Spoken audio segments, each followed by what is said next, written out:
Au marché de Brive-la-Gaillarde, à propos de bottes d'oignons, quelques douzaines de gaillardes se crépaient un jour le chignon. À pied, à cheval, en voiture, les gendarmes mal inspirés vinrent pour tenter l'aventure d'interrompre l'échauffourée.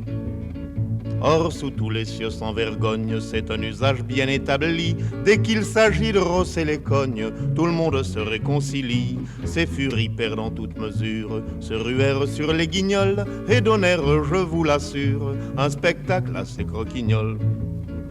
En voyant ces braves Pandores être à deux doigts de succomber, moi je bichais car je les adore, sous la forme de Maccabée, de la mansarde où je réside. J'excitais les farouches bras des mégères gendarmicides, en criant hip-hip-hip-hourra. Frénétique, l'une d'elles attache le vieux maréchal des logis et lui fait crier mort aux vaches, mort aux lois, vive l'anarchie. Une autre fourre avec rudesse le crâne d'un de ses lourdeaux entre ses gigantesques fesses qu'elle serre comme un étau.